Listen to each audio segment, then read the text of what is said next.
que considero sumamente importante, en el que vamos a tratar de dar respuesta a esta gran pregunta. ¿Cuál es el trabajo ideal para las personas en condición de discapacidad?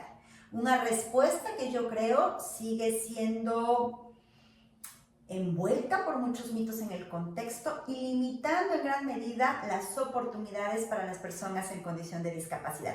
Pero antes de adentrarnos al material que con todo el cariño del mundo he diseñado para ti, quiero compartirte una anécdota de una experiencia de hace muchos años.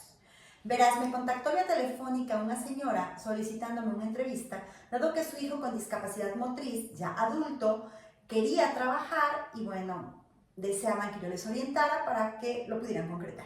Nos reunimos en IMIDI, como siempre, ya saben, con mucho gusto y con mucha emoción. Y bueno, al llegar ellos, yo recuerdo perfectamente que me dirigí a este joven y le pregunté, ¿en qué quieres trabajar? Y él me respondió, en lo que sea.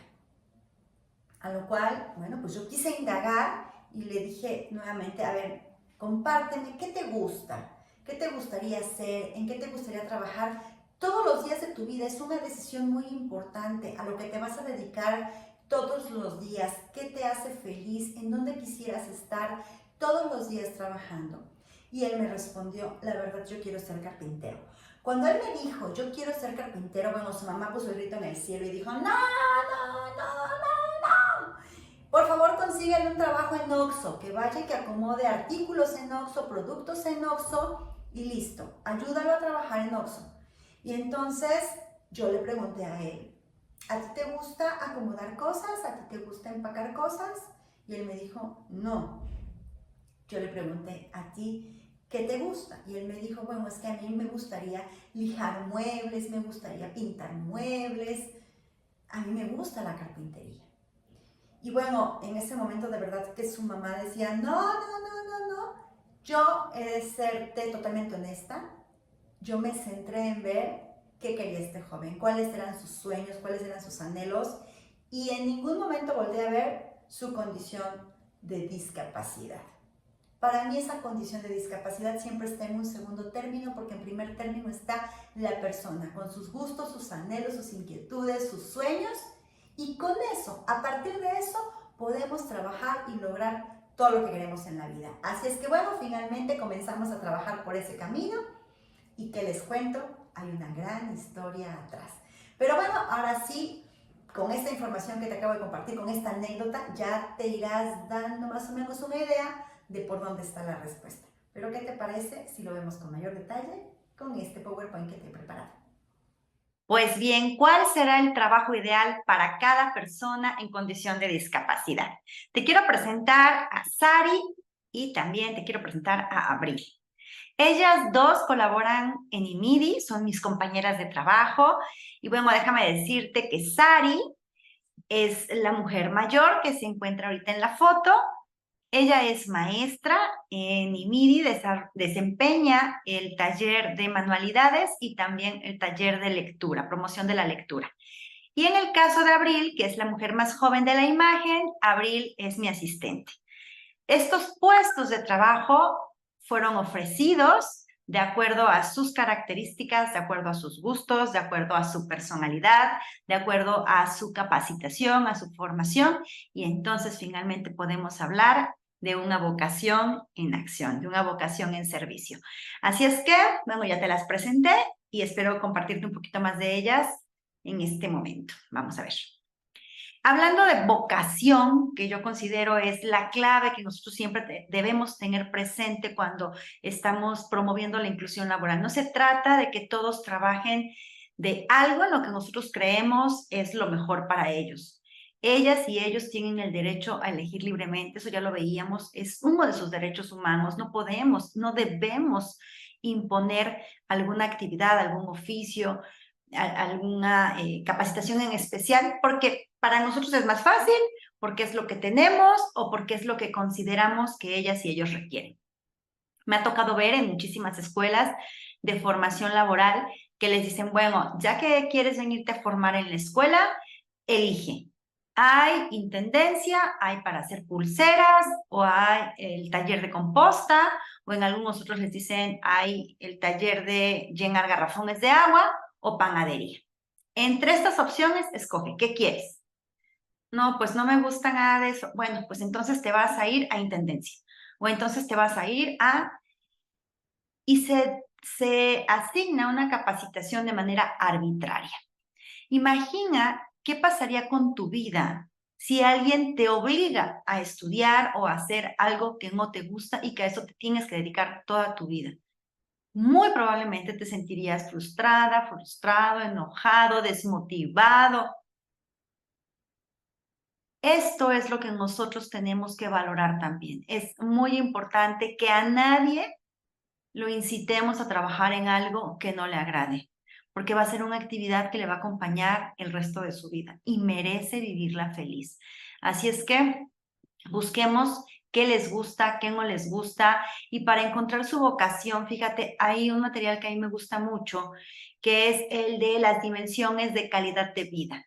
Y en este material tú puedes encontrar lo que es la autodeterminación, sus derechos, su bienestar emocional, su inclusión social, el desarrollo personal, sus relaciones interpersonales, el bienestar material y el bienestar físico. Es decir, cuando una persona tiene una buena calidad de vida, todos estos aspectos que son los componentes, las dimensiones de la calidad de vida están cubiertas.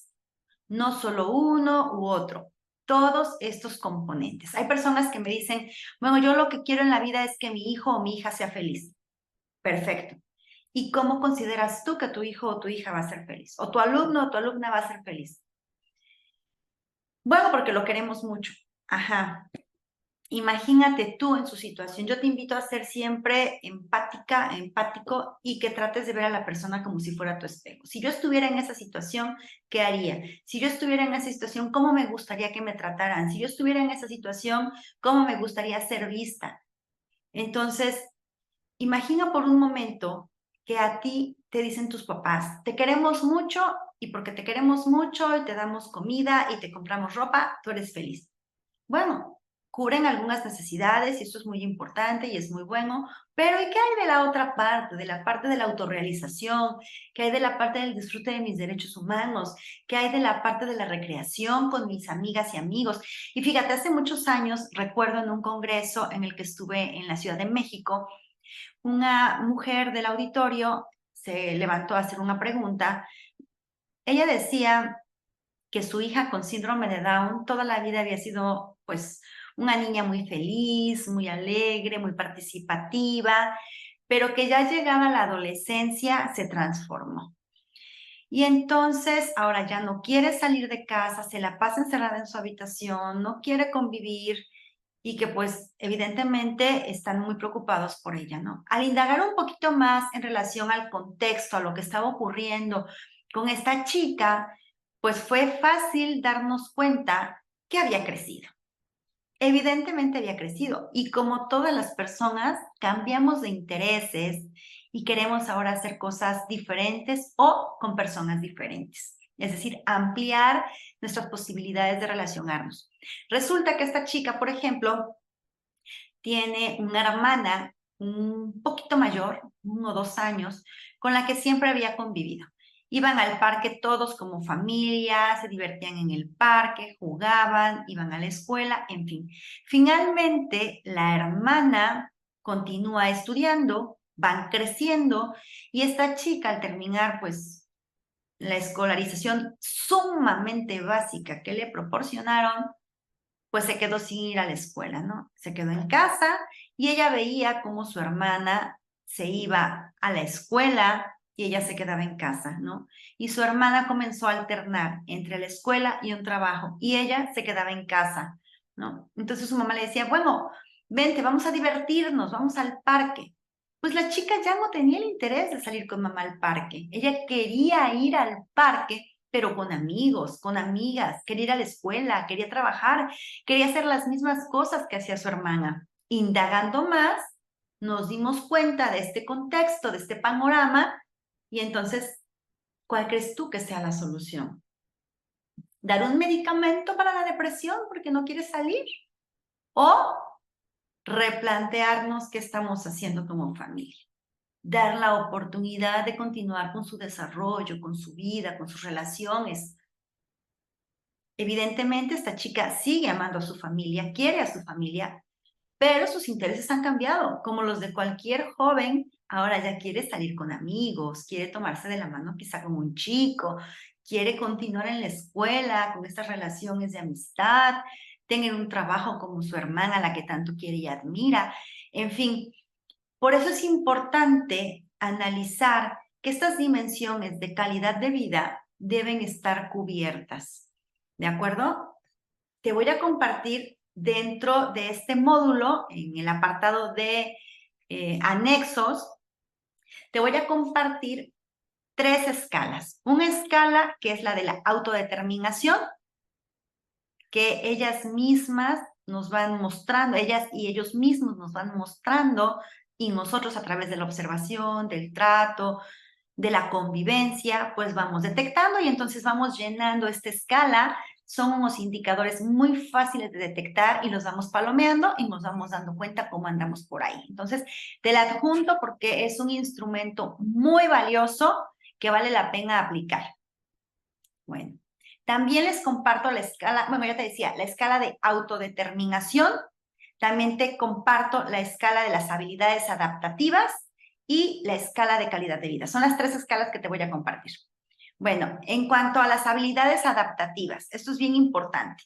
¿A qué se refieren las habilidades adaptativas? Cuando hablamos de habilidades adaptativas, estamos hablando de capacidades, conductas, destrezas que una persona debería adquirir o desarrollar para desempeñarse habitualmente en todos los contextos. En todos los contextos, perdón, y de acuerdo a su edad. Es decir, si es una niña o un niño que pueda convivir en ambientes con niñas y niños acorde a su edad. Si es un joven y si es un adulto, todo esto se tiene que ir desarrollando conforme va pasando el tiempo. Recordemos que las personas en condición de discapacidad en algún momento son bebés, en algún momento son niñas y niños, en algún momento adolescentes, luego jóvenes, luego adultos, en fin, tienen y deben tener una vida como la de cualquier otro ser humano, con todas sus etapas. Entonces, quitemos ya ese mito de que las personas, por ejemplo, con discapacidad intelectual son eternas niñas y niños, asexuados, y bueno, pues, ¿qué te cuento? Ese es tremendo mito que debemos de verdad quitar de nuestro panorama, porque lo único que hace es limitarles. Ellos deben tener una vida plena y nosotros debemos facilitarles las oportunidades para poder desarrollarse como cualquier ser humano y disfrutar todas las etapas de su vida. Entonces, a eso se refieren las habilidades adaptativas, a este saberse manejar de manera autónoma y adecuada en cada contexto, dependiendo de acuerdo a su edad, ¿no? Ahora, esas habilidades fueron determinadas, o yo diría como clasificadas de la siguiente manera.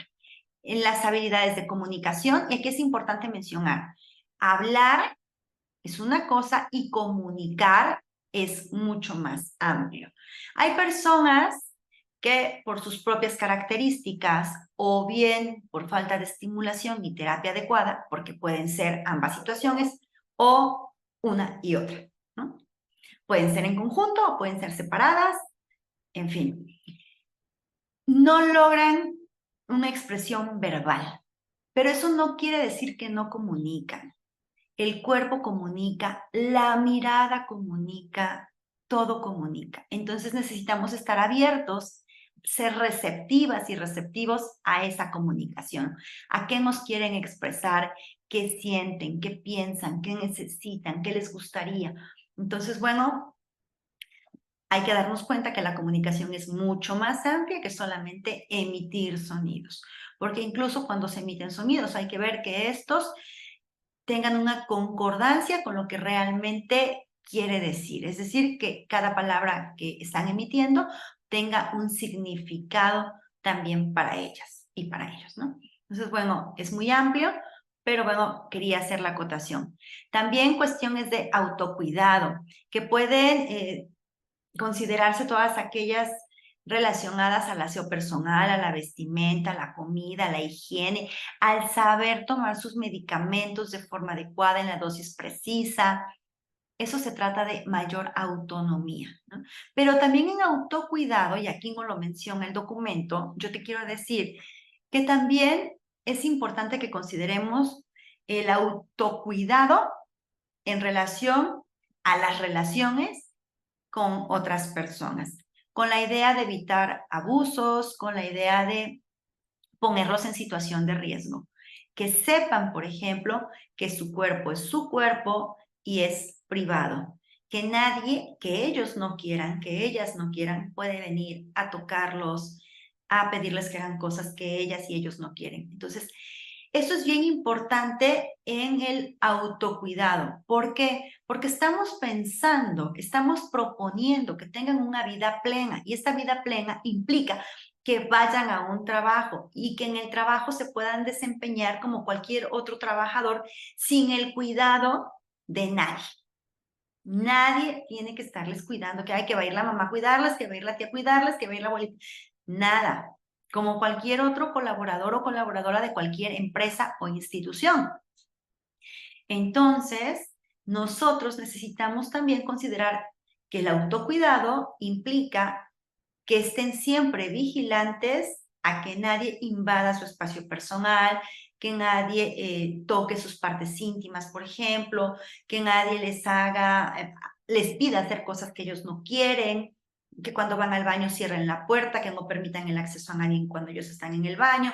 En fin, todo este tipo de situaciones necesitamos hablarlas, necesitamos trabajarlas, necesitamos alertarles para que puedan, por supuesto, cuidarse en cualquier contexto. Y aquí te voy a comentar, hay todavía muchos mitos en relación a este trabajo en autonomía. Un trabajo en autonomía es un trabajo como cualquier otro, en donde la persona en condición de discapacidad va a un contexto y desempeña las funciones y actividades propias de la actividad para la cual o las cuales fue contratada o contratada, sin que un externo venga a ayudarle a hacer las actividades o a cuidarle. Eso necesitamos tenerlo muy claro. Y verás, yo recuerdo la primera vez que Luis llegó a trabajar al Congreso del Estado como fotógrafo. Bueno, el Congreso del Estado, para quienes no lo conocen, se encuentra en Jalapa, la capital del estado de Veracruz. Y resulta que para ingresar, bueno, pues pasas un filtro, ¿no? Primero, hay unos policías a la entrada que te revisan, que a dónde vas.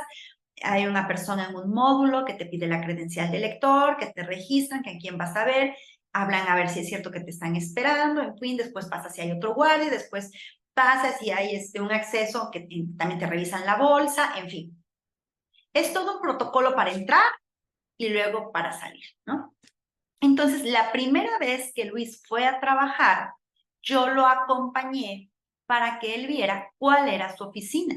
Porque en el Congreso del Estado, déjame decirte que cada diputada y diputado tiene su oficina y todas se parecen muchísimo. Entonces, entras y en mano derecha hay un cubículo con un montón de oficinas igualitas. Continúas caminando y hay muchas oficinas igualitas. Bajas escaleras y hay muchas oficinas igualitas. Entonces, ¿cuál es tu oficina? Realmente necesitas ubicar cuál es tu oficina. Entonces, como todas se parecen, la primera ocasión que Luis fue a trabajar, yo le acompañé a llegar a su oficina y decirle, mira, esta va a ser tu oficina. Y ya ahí, este es tu jefe. Y ya el jefe se encargó de presentarle a sus compañeras y compañeros. En fin, yo nada más lo llevé a la puerta de su oficina, tu jefe, hasta luego. Y me fui, ¿no? Entonces, bueno, recuerdo que a la entrada, cuando íbamos a ingresar, preguntan, bueno, ¿y a dónde van? Y que no sé qué. Ya les comenté, ¿no? Bueno, es que Luis acaba de ser contratado como fotógrafo aquí en el Congreso y entramos, ¿no? Nos dieron el acceso, ya de qué bancada, y bueno, se dio toda la información, hablaron por teléfono y ya les dijeron que sí era cierto, que nos dejaran pasar y entramos, ¿no? Pero así como entramos, yo salí. Evidentemente Luis se quedó a trabajar, ¿no? Entonces, presento, como ya les comentaba, como ya te comentaba, dejo a Luis ahí con su jefe y ya él se encarga, pues, de presentarlo y ponerse a trabajar, ¿no? Yo me retiro y justo a la salida, el de la puerta que estaba ahí en el módulo de atención me detiene y me dice, oiga, ¿pero a dónde va? Digo, pues yo a mi casa. ¿Cuánto interés en mí? ¿No? Y que me dicen, no, no, oiga, pero ¿cómo que se va sola? ¿Y Luis? ¿Qué Luis no se va con usted? ¿Entró con usted? ¿Y por qué no se va Luis? Y le dije, bueno, es que él viene a trabajar. Y él viene a trabajar como fotógrafo. Y dígame usted si ha visto que los demás fotógrafos que aquí trabajan o los demás trabajadores de cualquier área vienen a trabajar con su mamá y su mamá se queda durante toda la jornada de trabajo y la mamá está cuidándolos en el trabajo. ¿A usted lo acompaña su mamá? No, pues no. Bueno, pues es lo mismo con Luis. Ah, bueno, la verdad le sorprendió mucho. Y eso, la verdad es que es ir cambiando el paradigma de pensar que necesitan una protección extrema hacia una vida con mayor autonomía. Pero obviamente para lograr eso en Luis hemos trabajado con él durante muchísimos años justo en el desarrollo de habilidades adaptativas y que tienen que ver, sí, mucho con autocuidado. Ahora también tienen que ver con habilidades sociales que puedan relacionarse con otras personas, interactuar, que aprendan a distinguir esos momentos en los que puedo participar, es momento de tener cierta seriedad, ¿no? En algún contexto, es decir, diferenciar en cuál es contexto de fiesta, cuál es contexto de trabajo, en qué momento sí, en qué momento no, con quién sí, con quién no. Todas estas cosas es importante trabajarlas, sobre todo cuando estamos promoviendo la inclusión laboral de las personas en condición de discapacidad intelectual y también con personas sordas, que normalmente no han tenido acceso a toda la información que se da en las escuelas. Porque ya lo veíamos anteriormente cuando mencioné brevemente la escuela inclusiva, qué características debería tener, así como a grosso modo. Y pues si te das cuenta que en México la gran mayoría de las escuelas no cuenta con intérprete en lengua de señas y que los maestros, la gran mayoría, no sabe lengua de señas, no se sabe comunicar en lengua de señas, pues evidentemente muchísimas personas se quedan sin acceso a información valiosa, sin acceso a información básica. Yo recuerdo perfectamente cuando en uno de los diplomados de INMIDI, que hablábamos sobre, me parece que era en el diplomado de conducta, tuvimos a 3 alumnas y un alumno sordos. Entonces, para ese diplomado, evidentemente las maestras que sabían lengua de señas, pues daban el diplomado así directamente, y las maestras que no sabían lengua de señas, bueno, en esas sesiones me apoyaba un intérprete de lengua de señas, justo para facilitar esta comunicación y que el acceso a la información fuera exactamente el mismo que el de todos sus compañeros, ¿no? Entonces, bueno, yo recuerdo que en esas sesiones yo también participaba cuando se tocaban temas que yo considero pues eran básicos, que tenían que ver con la crianza de los hijos.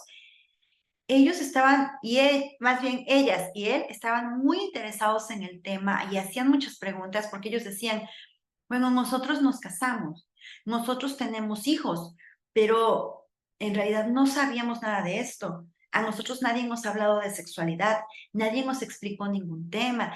En realidad nosotros no sabemos cómo educar a nuestros hijos, no sabemos si se están portando bien, cómo corregirlos, si es que se están portando mal. No sabemos si era detección y atención en problemas de conducta. Ese era el diplomado. Y entonces ahí nos pudimos percatar nosotros de manera muy cercana cómo, aunque hubiesen estudiado primaria, secundaria, bachillerato, hubiesen egresado y estuviesen trabajando, había muchísimos temas que ellos desconocían por completo, que aunque sí se ven en las escuelas, a ellos nadie nunca se las explicó, nunca nadie se las comunicó. Entonces, evidentemente hay mucha información que pues no tienen. Entonces, cuando estamos promoviendo la inclusión laboral, principalmente de estos dos grupos, yo te invitaría a tener mucho, mucho refuerzo hacia estas habilidades adaptativas. También tenemos que trabajar, y es muy importante, todo lo que tiene que ver con vida en el hogar. en todo lo que tiene que ver con su cuidado, con el cuidado de sus cosas, de su ropa, su organización, todo lo que tenemos que hacer en casa, todas y todos, ¿no? Que es guardar tu ropa, acomodarla, limpiar tus zapatos, organizar tus cosas, saber qué tipo de ropa ponerte para cada ocasión también es importante. Y bueno, también, así como es importante que sepan qué tipo de ropa es para cada ocasión, es decir, no te vas a poner un traje de baño si vas a una boda y tampoco vas a ir con un traje de chaquil lentejuela si vas a un balneario, ¿no? Ese tipo de cosas que, bueno, es como muy básica, muy elemental o muy lógica de entender. También el que nosotros respetemos sus gustos. Es nuestra tarea comentarles, mira, esta ropa es adecuada para esta situación, para este tipo de situaciones, esta para este tipo de situaciones, esta para este, esta para este, esta para este y esta para este, ¿no? Este es el código social que se maneja.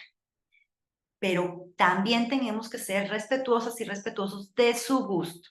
Y de repente como mamá, si te lo digo porque yo soy mamá, ¿no? Nuestro hijo escoge un pantalón de unos colores y una playera de otro color y unos tenis de 1000 colores y un sombrerito de flores y dices, oh Dios, ¿qué es esto? ¡Qué combinación tan mágica! Pero es su gusto y es parte de su personalidad. Entonces también es bien importante que aprendamos a respetarles, a respetarles, a respetarles. Podemos sugerirles, podemos orientarles, pero es bien importante que respetemos. Finalmente, es parte también del desarrollo de su personalidad. Así es que, bueno, tienen el derecho a elegir libremente el color de la ropa, el estilo de la ropa, porque, bueno, es parte de su personalidad. Entonces, hay que respetarlo y validarlo. Eso es bien importante. Ahora, también el uso en la comunidad. Pueden necesitar ayuda para utilizar transporte público, hacer compras, hacer papeleos, en fin. Sí, pueden necesitar apoyo y hay que brindárselos si es que lo requieren. Si no requieren el apoyo, es necesario que les demos libertad para hacer las cosas, que no subestimemos su capacidad. Verás, te voy a compartir una anécdota de cuando Luis era muy pequeñito. Yo recuerdo que él se centraba así por completo a ver una película y así lloviera, tronara, relampagueara, se fuera la luz, si la película se seguía transmitiendo, él no se movía. Si tocaban la puerta, él ni volteaba. O sea, él de verdad se concentraba en la película y no volteaba para nada. Yo recuerdo que una tarde le dije, oye Luis, vamos a llevar a las perritas a caminar. Teníamos unas perritas y la sacábamos a caminar todas las tardes. Y entonces él nada más así con la manita me hizo señales de que no, no, no, tú vete, yo aquí me quedo. Pero así con la manita, o sea, ni volteó. Entonces yo salí con mi hija y de verdad tardamos absolutamente nada, porque yo tenía el temor, el pendiente, la angustia, la preocupación de que el niño se había quedado solo en la casa, ¿no? Claro, yo sabía por sus antecedentes que él no se movería del televisor, y que estaría seguro dentro de la casa, pero aún así yo me sentía inquieta por dejarlo solo en la casa, ¿no? Entonces di una vuelta así súper rápida con mi hija, que les digo, que te digo, llevamos a la perrita y regresamos, a las perritas teníamos dos, regresamos a la casa súper rápido y cuál va siendo nuestra sorpresa al llegar. Solo abrimos la puerta y Luis nos dijo, ¡tarán! Y nos señaló hacia la mesa del comedor. Él hizo toda una planeación para demostrarnos que sí sabía preparar algo de cenar y que sí lo podía hacer solo y que además lo quería hacer. Y que si de alguna manera yo no se lo había estado permitiendo, porque tuvo que hacer todo su plan y hacerlo a escondidas, era evidente que yo lo estaba frenando, él tuvo que idear todo un plan para hacerlo. Y entonces, ¿qué nos encontramos? Nos encontramos una mesa llena de platos, cucharas, vasos, bueno, todo. En aquel momento, he de decirte, Luis todavía no sabía contar y entonces puso todos los platos, todos los vasos, o sea, sobraba vajilla en la mesa, ¿no? Y tenía un plato, pues, con quesadillas que él había hecho en el microondas.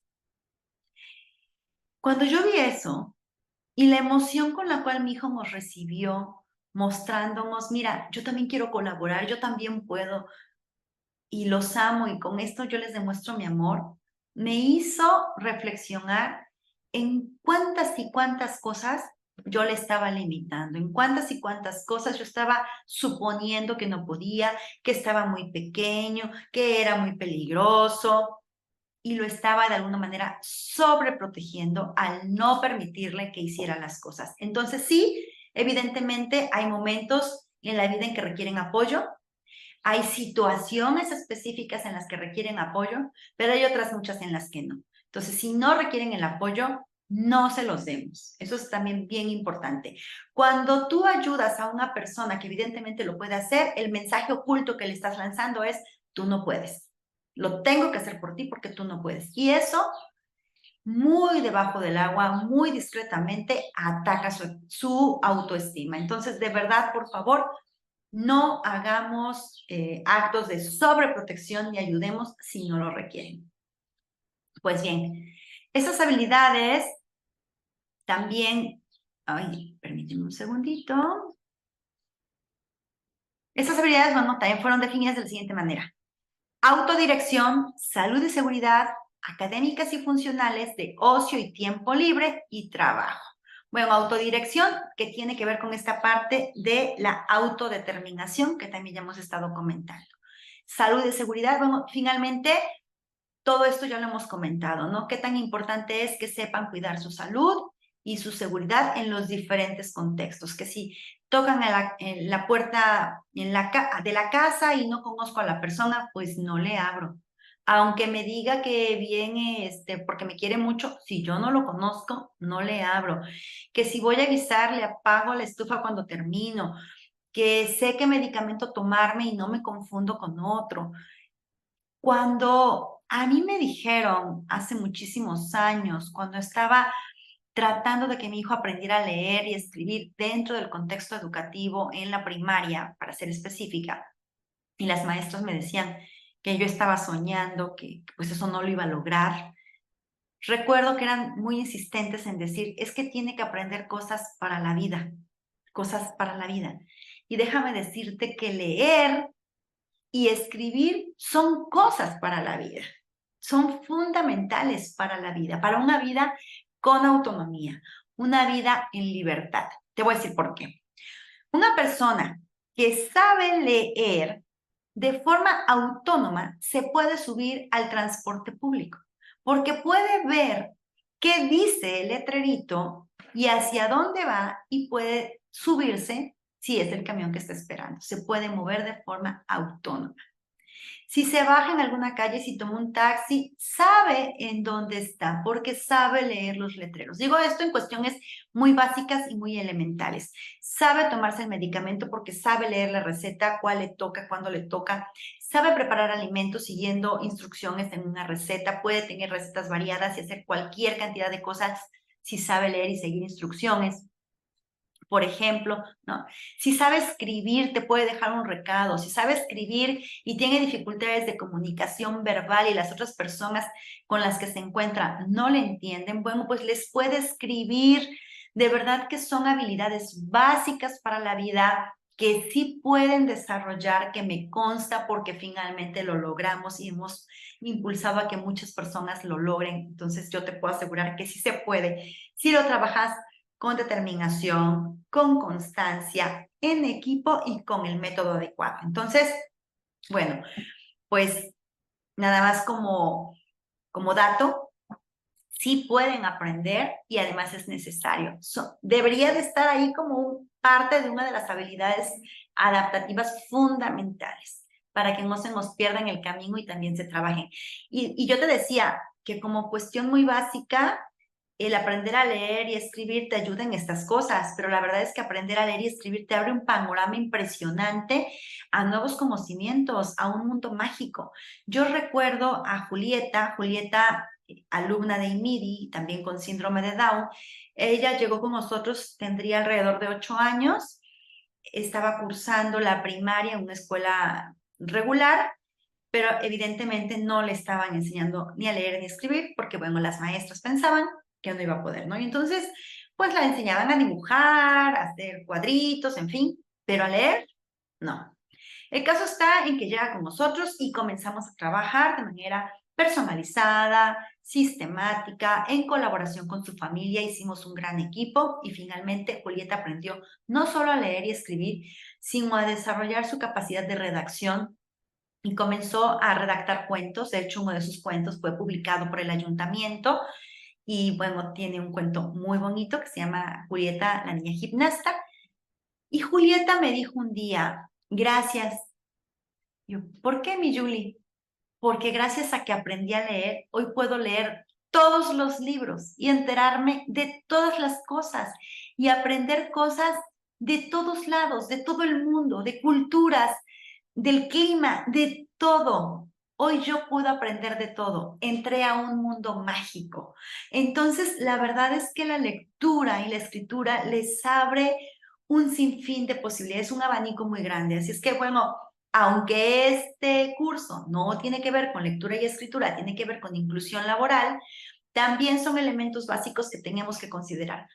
Obviamente, son muy importantes como habilidades, pero si te llegas a topar en alguna situación en la que por cualquier circunstancia vas a apoyar la inclusión laboral de una persona que no sabe leer y escribir, déjame decirte que también se puede. Digo, lo ideal es que aprenda a leer y escribir.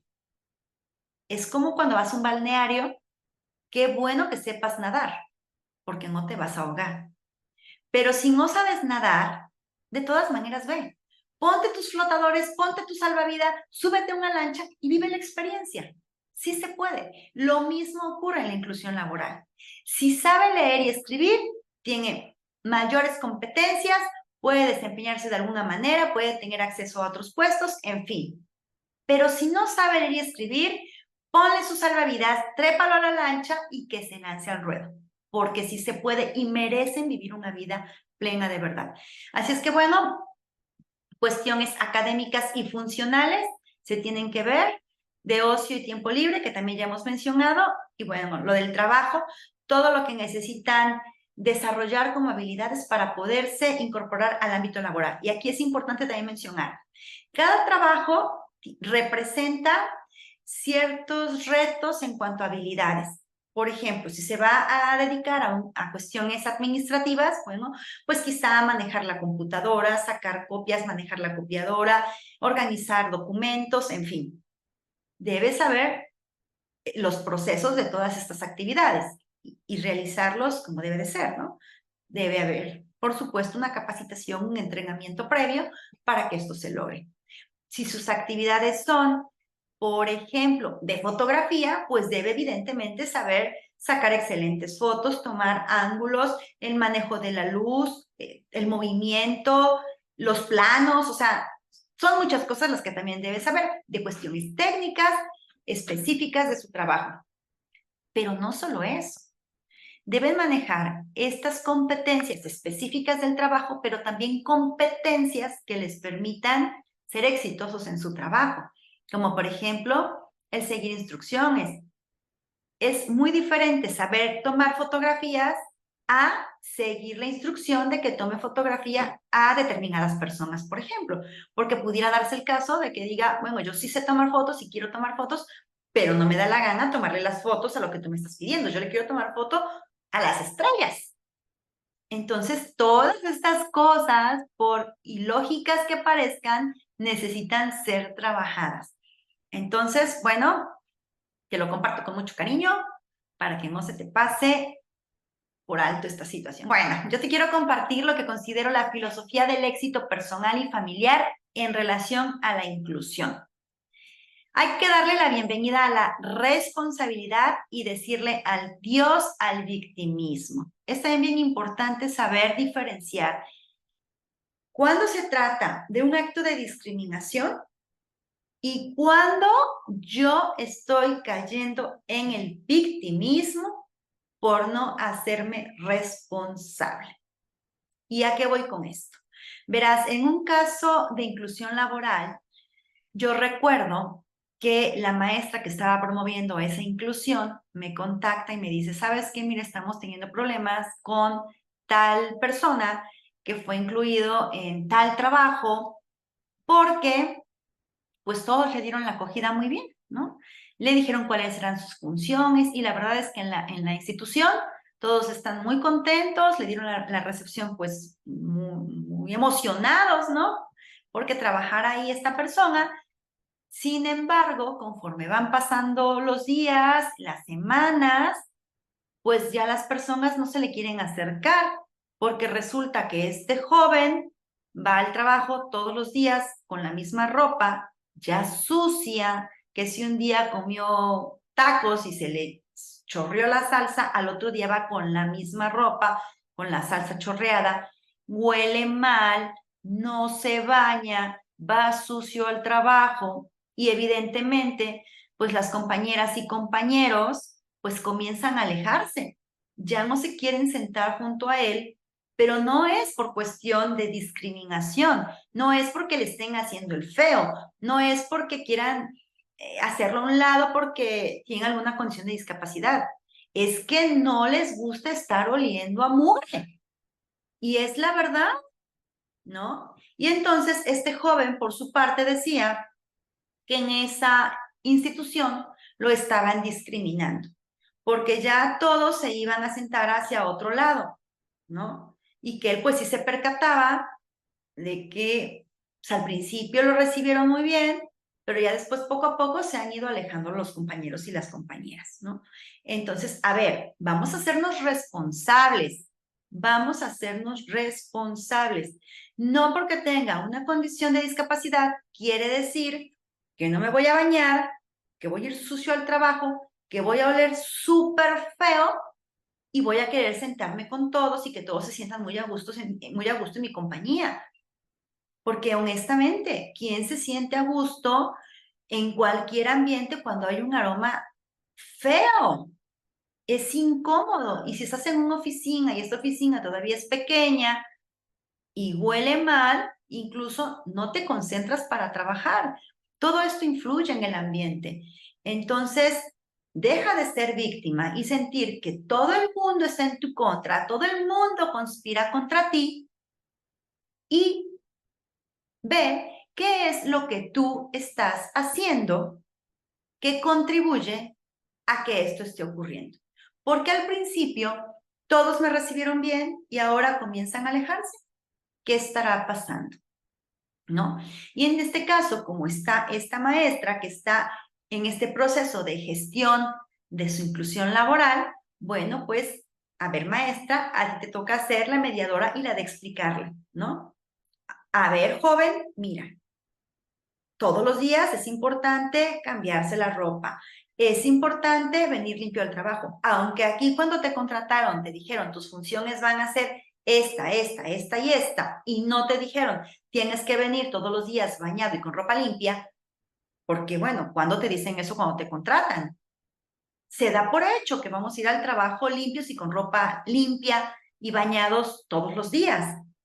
No es algo que te digan cuando vas a pedir trabajo. No te dicen, sí te voy a contratar para que seas maestra, pero te bañas todos los días y te vistes limpio todos los días. No te lo dicen. Se da por hecho, se da por entendido que nuestra higiene es importante, no solo por cuestiones de salud personal, sino también por cuestiones de sana convivencia, ¿no? Entonces, bueno, fue retomar desde ahí con el joven.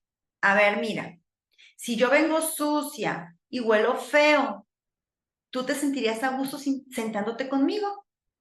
Aunque te caiga yo muy bien, aunque quieras ser mi amigo, ¿tú cómo te sentirías? ¿No? Y entonces comenzar a trabajar en esta parte de la responsabilidad. Sí, es mi responsabilidad bañarme todos los días. Sí, es mi responsabilidad cambiarme de ropa. Y sí, es mi responsabilidad ir limpio. Si yo cumplo y mis compañeras y compañeros no quieren estar cerca de mí, habría que ver qué está pasando. Y en este caso no estaba pasando nada. O sea, él decía es que me discriminan, pero al ver el contexto, al hablar con la maestra que está promoviendo la inclusión y ver todo lo que estaba ahí ocurriendo, no había tal discriminación. Se estaba suscitando esta situación en donde esta persona decía, como tengo discapacidad, por eso ya no se quieren juntar conmigo. No, no es porque tengas discapacidad, es porque a nadie le gusta sentarse con una persona que huele feo, ¿no? Entonces digo, las cosas como son. No podemos tapar el sol con un dedo y no debemos tapar el sol con un dedo. Debemos actuar siempre con responsabilidad, qué es lo que nos toca y no desde el victimismo, ¿va? Y hay que comprometernos con el rediseño. ¿A qué me refiero con el rediseño? A estar siempre en la apertura de seguirnos preparando, de seguirnos capacitando, de seguir aprendiendo y de darnos cuenta que a veces, aunque apostamos todo por un proyecto, pensamos que va a salir de tal manera, si de tal manera no salió, el rediseño es, veo que puedo mejorar, veo de qué manera lo puedo hacer diferente. Recuerda que nadie está derrotado si lo sigue intentando. Nadie pierde si lo sigue intentando. La única persona que falla es la que deja de intentarlo. Tú lo debes seguir intentando siempre. Acuérdate de ese tigre. Si el tigre hubiese dejado de intentar cazar a su presa en el intento número 9, no existirían los tigres. Si tú desistes de promover la inclusión laboral, esta no se va a dar. Necesitamos, como gestores de la inclusión laboral, siempre estar dispuestos a ese rediseño, ese buscar de qué otra manera lo puedo hacer, cómo lo puedo hacer e implementarlo. Y si por aquí no funcionó, busquemos otra manera y hagámoslo. Siempre estar abiertos y abiertas a los comentarios, a la orientación, a ver la situación desde diferentes puntos de vista. Cómo lo ve la persona en condición de discapacidad es muy importante, cómo lo ve la familia es muy importante, cómo lo ve la institución es muy importante, cómo lo veo yo como promotora, en fin, tratar de llegar a acuerdos y de sumar de estos puntos de vista que pueden ser tan diversos, pero que finalmente buscan un mismo objetivo. Y hay que estar siempre con la idea de que todas y todos tenemos la buena voluntad para que las cosas salgan y por supuesto que salen.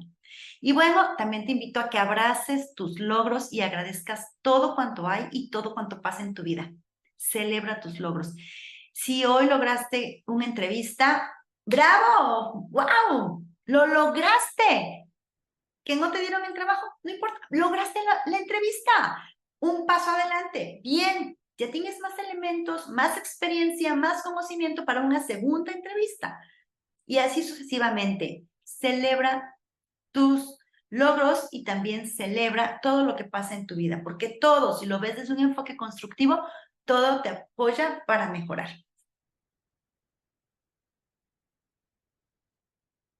Así es que de esta manera llegamos al final de este módulo, pero recuerda que aún hay más. Te dejo estas escalas que te comenté, te invito a que les des un vistazo. La verdad es que son muy sencillas, muy fáciles de llenar, ahí vienen con sus instrucciones, no hay pierde. Lo único que necesitamos es disposición para hacerlo y yo sé que tú la tienes. Por eso estás aquí y te auguro muchísimo éxito. Seguimos juntas, seguimos juntos y adelante.